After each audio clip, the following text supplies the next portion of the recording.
I think the civil rights movement for the TWU is deep, deep in our roots and our history. How long will it take?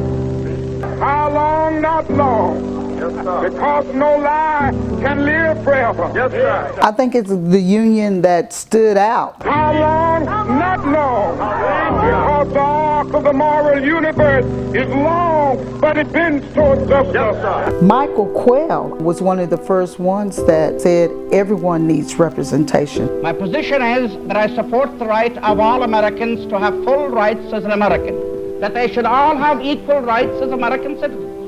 They should not take a second role.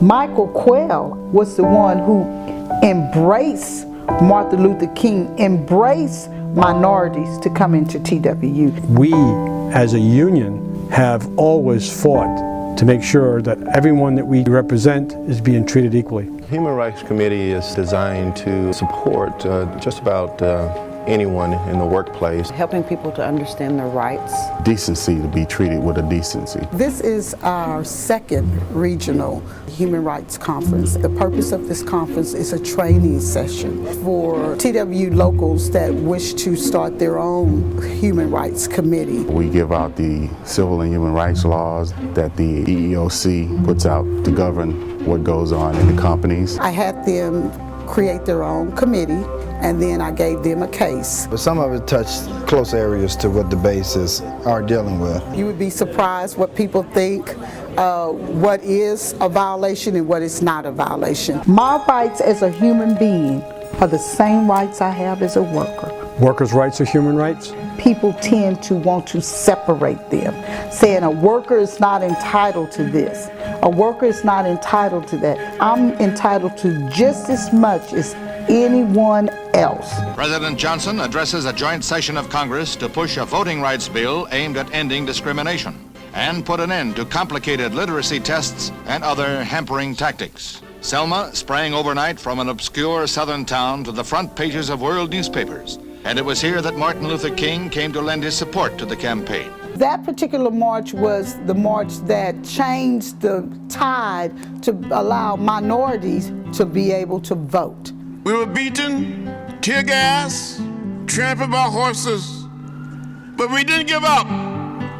We didn't give in. The reenactment of the march from Selma to Montgomery, the purpose of the march was the legislature that has come up with the attack on voting rights, voter ID bills, changing time, places for early voting, an attack on the voter. This is not just a community fight, this is a labor fight. We need to get out and educate our senior citizens, our women, our minorities, our students on voters' rights. The AFL-CIO Martin Luther King celebration is a celebration of the life and works of Dr. Martin Luther King. There's training, there's speakers. Educating the worker on workers' rights, workers' issues, workers' legislature. We get to come together with different unions from different trades, all from different parts of the country. Good opportunity to sit down and compare notes.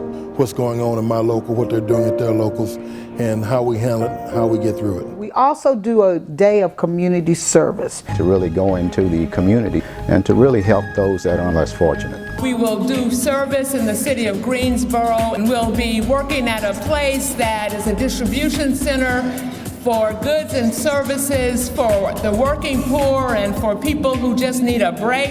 Using the AFL-CIO volunteers, we're able to get more of the product out in a much quicker way and make it sure it's used by those who really need to use it.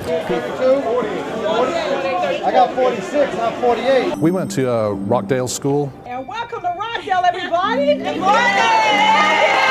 We are just, glad that you guys are here. My staff has a lot for you guys to do. I tutored second graders in math. I got a chance to tutor fifth graders in math. I got to volunteer to work with 7th and 8th grade young men, mainly to encourage them to think, to challenge themselves, to reach down inside themselves and come up with their own solutions. We were doing some cleaning around the school. And to know that we're doing something to help them, to give them a better environment so they can learn and become educated, well-rounded people. We had a march. The mayor of Cincinnati is trying to privatize the sanitation workers. We marched down to City Hall behind a sanitation truck. It was the first candlelight visual I'd ever experienced. The further we got down the road, the more I felt like, okay, we are here for a good common cause, and we're going to continue to be here for the common cause. The public school system is under attack. Mayor Nutter, do not turn back the times. Do not cut our services, because it's for our children, it's for our community. I encourage all locals in TWU to send someone, because once you come here and see what this is all about, you always want to come back. As Dr. King talked a lot about civil rights, he was actually talking about workers' rights as well. That whenever you are engaged in work that serves humanity and is for the building of humanity, it has dignity and it has worth. It's important for all labor to make sure, if nothing else, that people's dignity and human rights are respected. Our foundation is that all workers are treated fairly, no matter what their race or gender or creed might be. For each and every person, not some. From the halls of Congress to the smallest crossroads hamlet, people can understand the plea that no American can have freedom and justice unless there is freedom and justice for all.